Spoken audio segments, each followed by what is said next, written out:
Class 9 विषय गणित। आज हम नया चैप्टर शुरू कर रहे हैं। अध्याय 9 समांतर चतुर्भुज और त्रिभुजों का क्षेत्रफल। देखिए, हमने पिछले अध्याय में समांतर चतुर्भुजों के क्षेत्रफल और त्रिभुजों के क्षेत्रफल आदि के ऊपर सवाल किए हैं और यहाँ हमारा अध्याय 9 भी समांतर चतुर्भुज और त्रिभुज का क्षेत्रफल है। उससे संबंधित कुछ प्रमेय हैं, वो आपको ध्यान में रखनी होगी।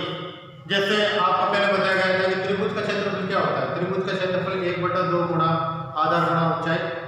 इसी प्रकार समांतर चतुर्भुज का क्षेत्रफल भी मैंने बताया था। तो आज हम कुछ प्रमेय देखते हैं, जिसमें प्रमेय 9.1 हमें ये कहती है कि एक ही आधार और एक ही समांतर रेखा के मध्य बने समांतर चतुर्भुजों का क्षेत्रफल समान होता है। ये कह रहा है कि एक ही आधार और एक ही समांतर रेखाओं के बीच स्थित समांतर चतुर्भुजों का क्षेत्रफल बराबर होता है। कहने का मतलब है कि एक आधार दे रखा है BC एक के आधार पर और एक ही समांतर रेखाओं के मध्य BC व मैं कह सकता हूं AB। इन समांतर रेखाओं के मध्य जो दोनों चतुर्भुज बने हुए हैं, इनके क्षेत्रफल समान होंगे। वो किस प्रकार होंगे? तो हम यहां देखते हैं कि समांतर चतुर्भुज ABCD व EFCD एक ही आधार DC पर स्थित है। एक ही आधार DC पर स्थित है। साथ ही समांतर चतुर्भुज ABCD व EFCD समांतर रेखा AF और BC के बीच स्थित है या मध्य स्थित है। यानी कि ये आधार हो गया और ये रेखा समांतर रेखाएं हो गई और इनके बीच में ABCD और EFCD दोनों समांतर चतुर्भुज है, तो इनका क्षेत्रफल हमेशा बराबर होता है। ये ध्यान रखिए। किस प्रकार, ये हम करके देखते हैं। देखिए, बस ये करना है कि एरिया ABCD बराबर है एरिया EFCD, यानी कि एरिया ABCD और EFCD का एरिया बराबर है, हमें ये देखना है। तो इसके लिए हम देखेंगे, यहाँ ये त्रिभुज और इस त्रिभुज की बात करते हैं। इस त्रिभुज की बात करेंगे तो त्रिभुज ADE और त्रिभुज BCF की बात करें हम, तो हमें दे रखा है कोण A बराबर होगा किसके? ये वाला कोण किसके बराबर होगा? कोण B के। ये कोण B के बराबर होगा। क्यों? क्योंकि कोण DAF, देखिए हम इस त्रिभुज की और इस त्रिभुज की समकक्षता के नियम से तुलना करते हैं। समकक्षता के नियम से हम देखेंगे कि कोण DAE बराबर है कोण CBF के। क्यों? AD समांतर है किसके? BC के। AD समांतर है BC के, क्योंकि समांतर चतुर्भुज है। अब समांतर चतुर्भुज है तो AD समांतर है किसके? BC के। तो ये क्या हो गई? तिर्यक रेखा हो गई। तो तिर्यक रेखा AF के संगत कोण है। आगे बात सुनो, जब AD समांतर किसके? BC के, तो AF क्या होगी? तिर्यक रेखा होगी। तो तिर्यक रेखा के एक और माने कोण A बराबर कोण B क्या है? संगत कोण है। क्या है ये? संगत कोण है। तो मैं कह सकता हूं कि कोण A बराबर होगा कोण B के। पहली बात। आगे बात समझ में? क्यों? क्योंकि समांतर चतुर्भुज है तो ये भुजा और ये भुजा समान है, तो ये समांतर है, तो इसका मतलब ये तिर्यक रेखा हो गई AF। तो ये कोण और ये कोण, रेखा और कोण के नियम, कोण वाले पार्ट में मैंने बताया था कि संगत कोणों के बारे में। तो कोण A और कोण B क्या है? संगत कोण। दूसरी बात AED बराबर होगा BFC के, यानी कि ये कोण बराबर होगा इसके। वो की वही बात है, ED समांतर है FC के। ED समांतर है FC के। ये रेखा इस भुजा में या FED भुजा बराबर है या समांतर है FC के। तो इसके अंतर्गत तिर्यक रेखा क्या हो गया? ये हो गई। जब ये तिर्यक रेखा है तो ये क्या हो गया? संगत कोण। तो AF के संगत कोण ये कहलाएंगे। तीसरी बात, जब दो कोण बराबर है तो ऑटोमेटिक तीसरा कोण भी क्या बराबर होगा? डी बराबर होगा सी के। त्रिभुज के कोण गुणधर्म के अनुसार जब त्रिभुज के ये कोण बी बराबर कोण ए बराबर कोण बी के, कोण ई बराबर कोण एफ के, तो ऑटोमेटिक कोण डी बराबर किसका होगा, कोण सी के। तो हम कह सकते हैं कि कौन सा नियम लग रहा है त्रिभुज का, ए एस सी के नियम के अनुसार, या इसलिए ए डी ई समांतर में बी सी ई के त्रिभुज का कोण गुणधर्म के अनुसार। इस प्रकार हम कह सकते हैं कि ये समांतर त्रिभुज है और समांतर त्रिभुजों की संगत भुजा और संगत कोण समान होते हैं। तो अब हमारे पास अगर यह आकृति है, देखिए यह आकृति है, अगर मैं एबीसीडी की बात करूं तो इसको छुपा देता हूं मैं और ई बी सी डी में ए ई डी जोड़ दूं, ये वाला त्रिभुज जोड़ दूं, या ए डी ई जोड़ दूं, तो मेरे पास क्या बनेगा, ए बी सी डी, ये चतुर्भुज बन गया। या फिर ई डी सी बी में बी सी एफ जोड़ दूं, तो मेरे पास क्या बनेगा, ई डी सी एफ, ये चतुर्भुज बनेगा। तो कहने का मतलब ये है कि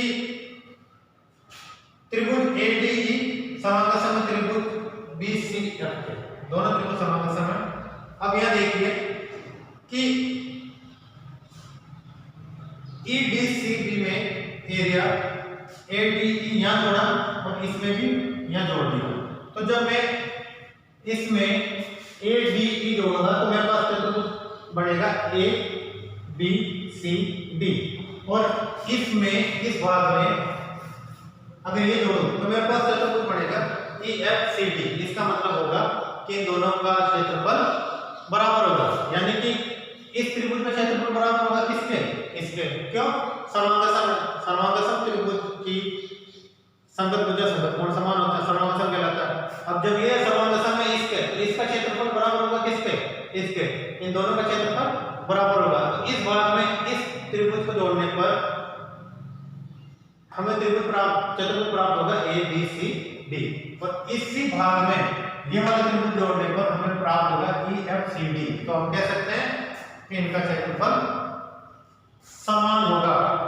इस प्रकार हम आगे देखते हैं नेक्स्ट प्रश्न 9.2, जो कह रहा है कि ए के आधार में ए की समांतर रेखा के बीच स्थित त्रिभुज के क्षेत्रफल बराबर होता है, यानी कि ए के आधार है और ए की समांतर रेखा के मध्य में स्थित त्रिभुज के क्षेत्रफल बराबर होता है। तो यहां देखिए एरिया ए बी डी एक समांतर चतुर्भुज है ए बी सी डी, जिसमें विकर्ण है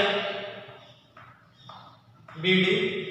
अब यहाँ त्रिभुज ए बी डी बराबर है एरिया सी डी बी, यानी कि इस त्रिभुज का क्षेत्रफल बराबर होगा इसके। कब, जब ए की आधार ए बी और ए की समांतर रेखाओं के मध्य स्थित ए बी और बी सी, तो इनका क्षेत्रफल, या मैं कहूं कि इसके त्रिभुज क्षेत्रफल में बराबर होता है। अब मैं अगर ये कहूं कि ये समांतर चतुर्भुज है और ये इसका विकर्ण है, तो त्रिभुज ए बी डी का क्षेत्रफल आधा होगा चतुर्भुज ए बी सी डी के, यानी कि एक त्रिभुज का क्षेत्रफल उस समांतर चतुर्भुज के क्षेत्रफल का आधा होगा। आगे बात समझ में, क्यों, क्योंकि विकर्ण से क्या कर रहा है, बराबर बातों में आठ रहा है, और इसका और इसका हम समांतर समता के नियम से सिद्ध कर सकते हैं। देखिए ए बी समांतर है इसके, तो ये भुजा हो गई इसके समांतर, ठीक है। दूसरी बात, ये समांतर है ये, और ये क्या हो गई, तिर्यक रेखा हो गई, तिर्यक रेखा हो गई, तो ये कोण बराबर होगा किसके, इसके। जब ये कोण इसके बराबर हुआ, क्यों, ये भुजा समांतर है, ए बी समांतर है डी सी के। जब ए बी डी सी के समांतर है तो बी डी जो विकर्ण है क्या हुआ, तिर्यक रेखा हो गई। अब जब ये तिर्यक रेखा है तो ये कोण बराबर होगा किसके, इसके। क्यों, एकांतर कोण। और ये समांतर है तो ये कोण और ये कोण किसके बराबर होगा, इसके, ये एकांतर कोण है। दो चीजें हो गई, और ये क्या है, उपनिष्ठ है। इसका मतलब इसका एरिया और इसका एरिया बराबर होगा, दोनों का क्षेत्रफल समान होगा। तो मैं कह सकता हूं कि एरिया ए बी डी बराबर एरिया सी बी डी, यानी कि त्रिभुज ए बी डी का क्षेत्रफल बराबर त्रिभुज सी बी डी का क्षेत्रफल बराबर होगा। या 1/2 इसका क्षेत्रफल की बात करें, एक का क्षेत्रफल या एबीडी का, तो 1/2 area ABD plus area CBD, यानी कि इसका क्षेत्रफल उस चतुर्भुज के क्षेत्रफल का आधा होता है। तो एरिया एबीडी की बात करते हैं हम, तो 1/2 एरिया एबीसीडी, यानी कि एरिया एक त्रिभुज एबीडी की बात करें तो एबीडी, तो इसका क्षेत्रफल क्या होगा 1/2 क्षेत्रफल एबीसीडी, यानी कि ये त्रिभुज, इस त्रिभुज का क्षेत्रफल इस चतुर्भुज एबीसीडी का आधा होगा। यहाँ मैं कहूँगी त्रिभुज एबीडी का क्षेत्रफल का सूत्र होता है 1/2 आधा गुना ऊंचाई। तो 1/2 और एबीसीडी का क्षेत्रफल का सूत्र क्या होता है आधा गुना ऊंचाई। तो इसके क्षेत्रफल एरिया की जगह हम क्या करेंगे आधा गुना ऊंचाई लिख देते हैं। तो ये देखिए हमारे पास क्या आया, एबीसीडी का क्षेत्रफल 1/2 गुना आधा गुना ऊंचाई, एबी गुना डीएम, एबी गुना डीएम। अब ये ऊंचाई क्या होगी, ये जो लंब डाला जाएगा, ये 90 डिग्री का कोण बन रहा है, ये लंब क्या होगी, इसकी हाइट होगी।